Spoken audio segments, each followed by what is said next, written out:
Hello, Dawgpound South campers. This is the Cleveland Browns Dawgpound South podcast, part of the Fanatical L's Network, part of the Fans First Sports Network. I'm your host, Steve Gill. Well, that was a hell of a lot of fun, that game yesterday, and that's what this team has been missing. Fun.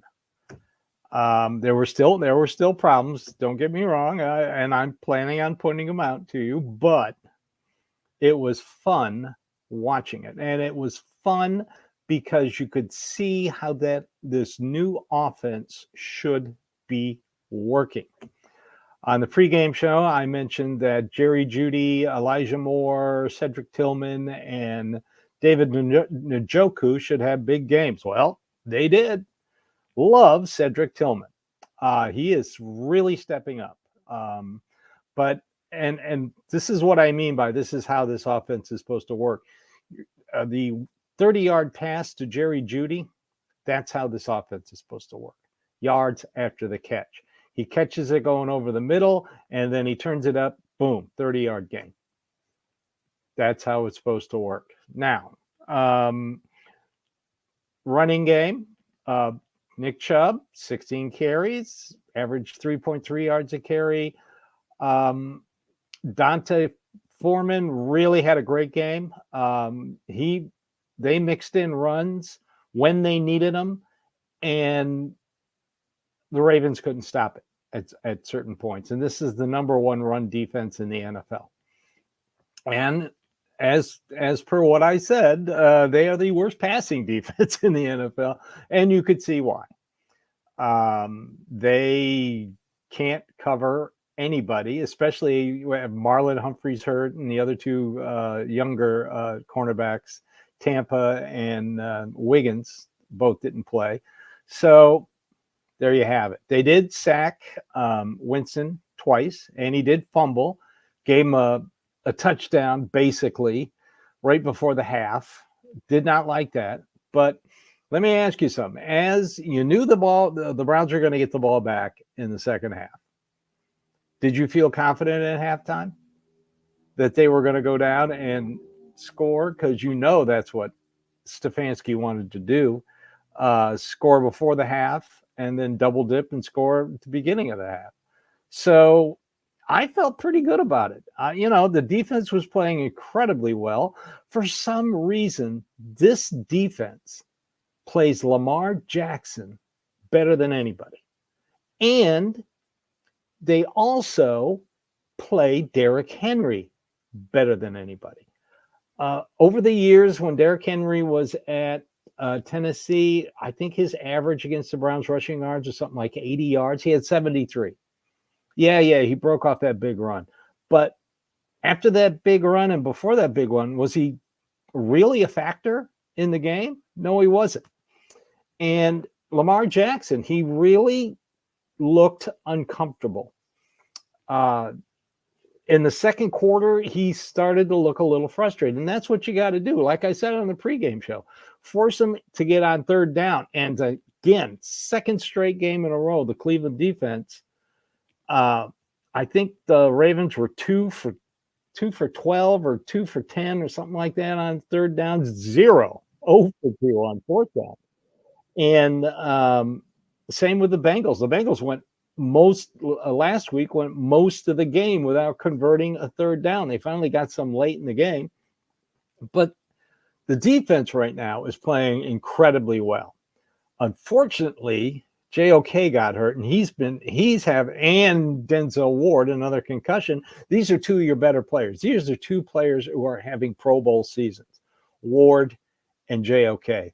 And I wouldn't anticipate either one playing against the Chargers. We don't know anything about JOK yet.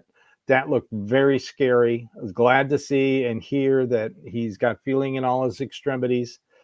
Man. But the other linebacker, and you guys, if you've watched this show, you know I love Mahmoud Diabate. I liked him last year. I love him this year. He brings a physicality. He's like Taki, except he's quicker and stronger, but he brings that physicality that you need in a linebacker. So moving forward, they're hopefully they can get Jordan Hicks back for the Chargers coming up, and then have him and the Winston kid, the undrafted rookie free agent. He's been playing well too. So I'm not, kind of worried about JOK. Let's see what happens. And of course, Denzel Ward, sixth concussion. Man, this is not good. That is just not good. All right, let's take a quick break, and then we'll come back and talk about the bad stuff.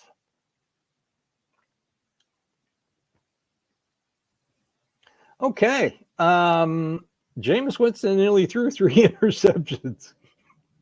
You got to take that with him. He's like Flacco. I think his turnover percentage is 3.4. And like I pointed out at the pregame show, Flacco's, when he was with the Browns last year, was 3.9. That's high. But still, I guess Baltimore and Cleveland's defensive backs, that they have one thing in common. They can't catch interceptions. They keep dropping them. I mean, Kyle Hamilton's got to be kicking himself. And Denzel Ward almost had one. I mean, and Rodney McLeod almost had one. I mean, they will get their interceptions. They only have one, and that was by Grant Delpit. No, that was by JOK. I stand corrected. So what else? Still too many offensive penalties. They had 7 penalties, 5 on the offensive line. The first one on Wyatt Teller was a load of crap, if you want to ask me. That just was a load of crap. That was a terrible call. That should not have been called. DeJuan Jones had a false start. They still ended up getting the touchdown, and Jameis almost threw an interception. But they still ended up getting the touchdown, so that was good. As for DeJuan Jones starting at left tackle, he was all right. He wasn't super great, but he was good enough so you can rest Jedrick Wills until he gets healthy. When that happens, I don't know. But if I'm Jedrick Wills, I start concentrating a little bit more, because you may have just lost your starting job. If they can get through the Chargers this Sunday with DeJuan Jones at left tackle, then you will see he will be ramped up to practice during the bye week, which is good news.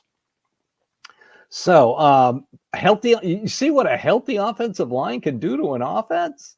That's incredible. They weren't perfect, but it was fun. I enjoyed it. I know you enjoyed it. Moving forward, you've got to wait and see what the injury will. I don't think Kevin Stefanski will have any information this week. Also, that offense looked like last year's offense with Flacco. It really did. So they took what worked last year. I've heard this from people. They took what worked last year, the best plays that worked, and they've put them into the Ken Dorsey offense. So Kevin Stefanski, did you notice him on the sidelines? No Denny's menu, but he was talking to everybody. He was talking to offensive players, he was talking to defensive players, and he was talking to special teams players. He is officially a CEO coach, and that's what he wanted. That's what I wanted him to be. I expect further improvement. You notice they cleaned up a few things. Also, one important thing. I yelled at this during the first games. The Browns were not getting out of the huddle quick enough. And if you noticed, they were quicker last year, still a couple seconds later than I'd hoped, but they're still getting to the offensive. They're still getting into their offensive set with about 15 seconds left. That allows Jameis Winston to look over on the defense. If he does an audible, he can see what's going on. He can figure out where the safeties are.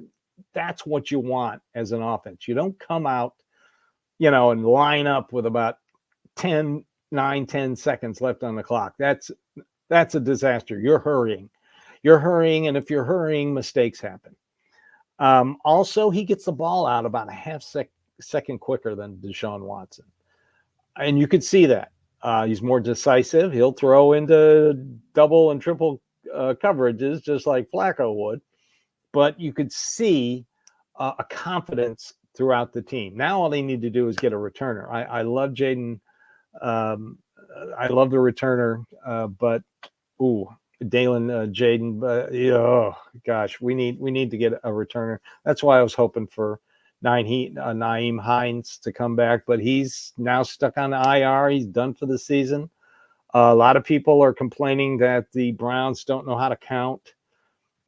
You only have a certain amount of moves you can make from the practice squad and from the IR.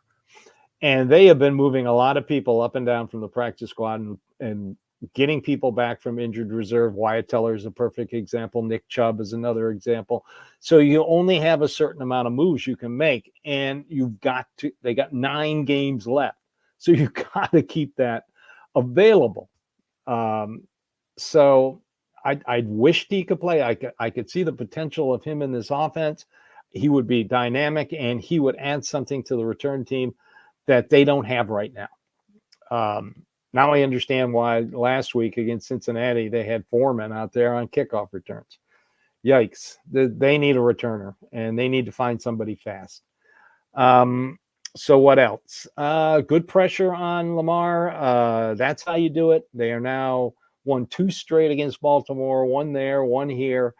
And they did it classic Browns versus Ravens style. Just get in Lamar Jackson's head. So what's going to happen next? Well, you got 9 games left. Can they make the playoffs?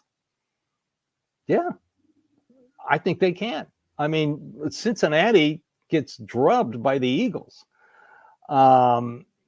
So yeah, they can. And if you look at their schedule, a lot of teams ahead of them, they're playing them. They're coming up. You know, they got the Chargers. They got the Dolphins. They got the Broncos, which I am just shocked the way the Denver Broncos are playing. That just shows you how a really good defense can help carry a team with a rookie quarterback. But they have the Broncos. So the teams ahead of them are on their schedule. You beat those teams, and you can make that jump. So that's it for today. I'm glad you joined me. This has been the Cleveland Browns Dawgpound South podcast, part of the Fanatical Elves Network, part of the Fans First Sports Network. I am Steve Gill, and like I always say, we're just here at the Fanatical Elves Network. We're just fans like you. We sweat and curse and pray and yell and scream and jump for joy while watching the games, just like you do. So thanks for joining us today. And as always, go Browns.